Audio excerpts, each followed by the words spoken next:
Hey guys, today I'm here to talk about all things hip labral tear pain relief. If you haven't seen part 1 of this video, I go over all the reasons why a hip labral tear can be so painful. And in today's video, my goal is to give you some extra tips and tricks on how to get out of this thing with a little bit more comfort. If you haven't met, hi, I'm Dr. Sarah. I'm a physical therapist and a run coach, and my passion is helping women runners with hip pain get back to running with confidence and comfort.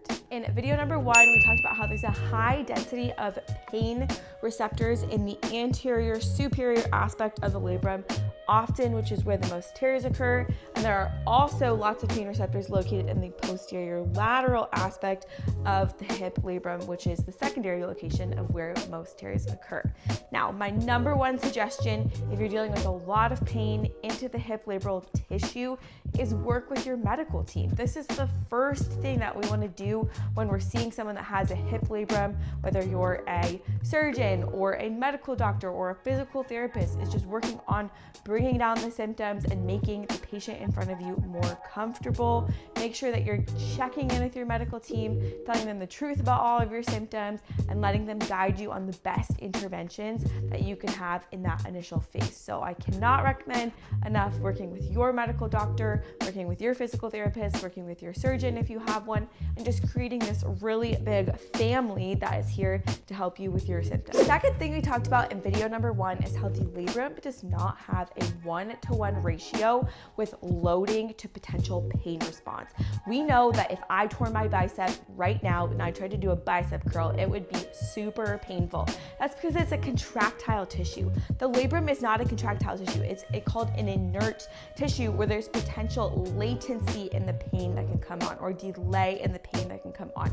So we know that if I go out for a 20-minute run or a 20-minute walk or however many step count, I could potentially have soreness during, I could have soreness a little bit after, or I could even have soreness up to 24 hours after. This tissue is just a little bit more unpredictable than the contractile tissue. So one of my biggest recommendations that I recommend you do alongside your physical therapist or your run coach is have some sort of diary that you're keeping on your loading to your response. So an example of what I'll do with someone who's in a more acute situation, so maybe they're having more soreness into their labrum and they're not able to get through their activities of daily living as seamlessly, maybe I'll have them monitor step count. So I'll have them wear something like a watch or even their phone to monitor their step count.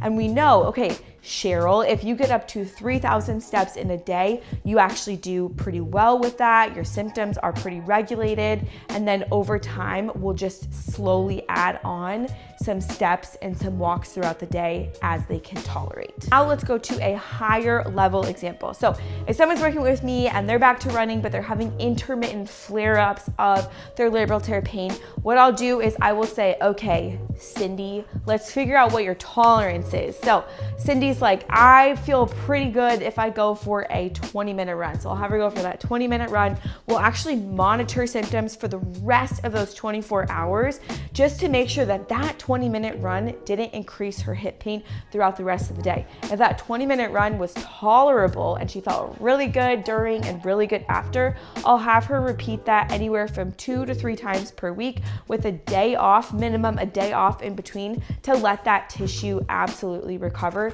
before she goes into her next run. From there, we'll have a stepwise plan of how we're going to slowly progress and put on volume to each of those runs over time so we're not overloading the tissue. The really big thing that I'm trying to get at with this labral tissue is that because it has these latency or this time of delay before symptoms can come on, it's really important to keep track of how much you're loading it and how much load you're putting into it to make sure that you're not overloading it and having increased symptoms later on. The third thing we talked about in video number 1 is how the labrum might not actually be the primary pain generating source. which is crazy. I have seen multiple women that have labral tears on their hip. They have labral tears on their hip in their imaging, and they have absolutely no pain in their hip. So it's really, really hard to say that all of your pain is coming from your labrum. Once I get in there and I've been able to identify and evaluate people, I've actually seen a lot of pain come from other structures around the hip. Let me show you some of the structures that might also be generating pain, or actually might be your primary pain generator, are some of the tissues around the hip. So the labrum, as we know, is in this socket joint right here. It sits there. The hip sits right in through there. Other structures that might be pain generating could be the bone, the actual bone of the hip. That's why it's really awesome to get an MRI if you're having any bone stress injury like symptoms. The bone is actually going to take precedence because we're over treating the labrum, because we want to make sure that this thing does not get any worse and that we're not loading it a ton. So the bone could be irritating. Another thing that I could see that could be super irritating for the hip are different muscular structures. So we have lots of different muscles, like the adductors that attach right into the front of the hip here. We have the lateral gluteal muscles, the deep rotators of the hip that kind of attach laterally onto the hip. Those muscle bellies and those tendons can be really irritated. We can also see that the hamstring muscles come and attach right onto the sit bone here. Those things can get really irritating into the hip and mimic some anterior or posterior lateral symptoms. Prime example right here, I'm gonna say this on national television, is that I have a labral tear in my hip, but my actual primary generating pain structure is not my hip, it's actually my back. It's my back. So my segments here, if I flip this around, we have L5 and L4 here. My L3 segment that sits right above this actually has irritation into the facet joint. So the facet joint is these little guys here, and that is actually what causes a lot of my symptoms. And the L3 segment that sits right here, it gives me pain and it radiates right into my groin. So I know that because I had a physical therapist go in and do a bunch of tests on me and do a bunch of trial treatments, and we actually found that when we do treatments targeted at my L3, all of my hip pain goes away. When I do things that targeted just at my hip, I still have hip pain. So what the heck do you take from that? Because that's a wild thing that I said right there.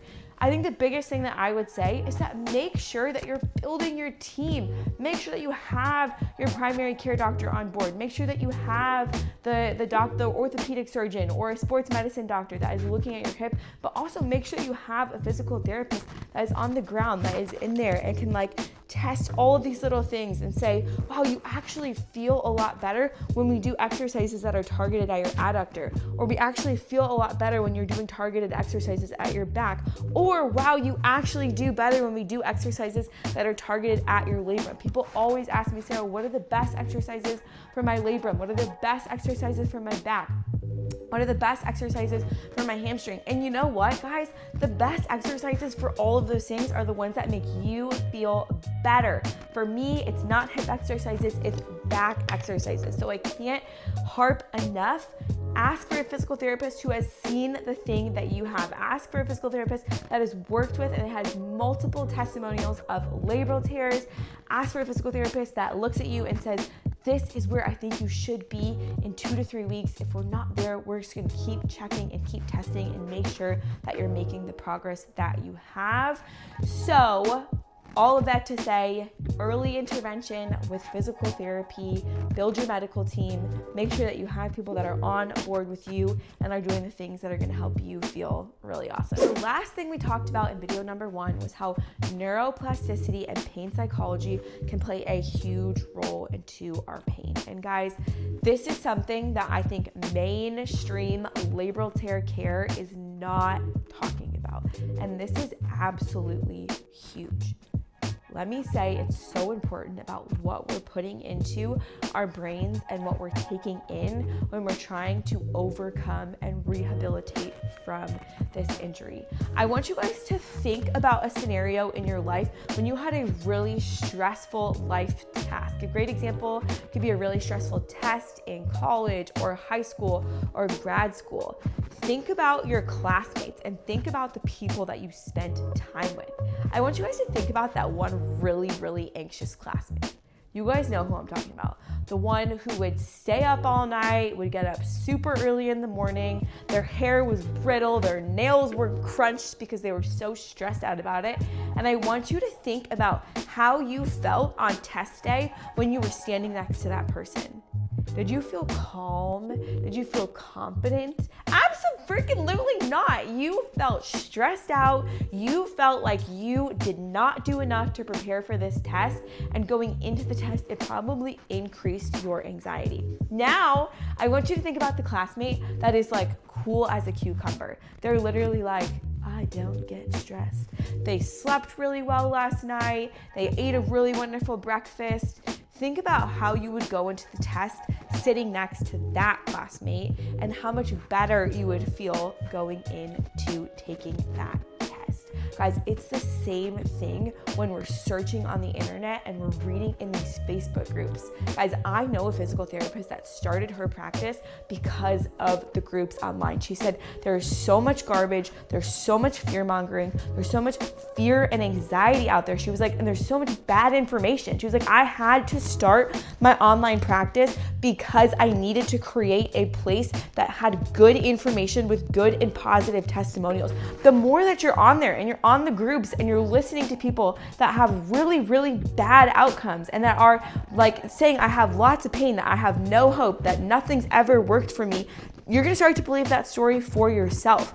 It's okay to find people that have positive testimonials, that have excellent stories, that have regained hope and have gotten to what they wanted to do. It's no question that it's gonna be a journey, but who you surround yourself with is going to make such a big difference. I will actually put a bunch of positive testimonials in the show notes on this video of people who have had labral tears, both surgical and non-surgical. I'll put episodes to my podcast in here that people have gotten back to qualifying for Boston, running CIM, running their local 5K, just running consistently, because what we put into our brain matters. And I want you to have the best outcomes because you're surrounded by the person who is cool, calm, collected, and prepared for what was to come. I hope you enjoyed this video. If you are someone who has been dealing with a labral tear related pain, you've been to physical therapy, you've done the thing, but you just don't feel like you're able to get back to that high level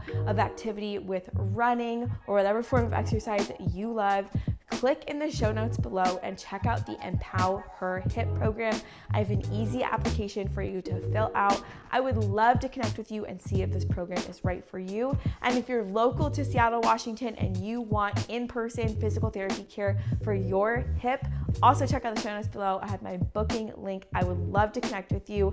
I hope you guys enjoyed this video and I will chat with you soon.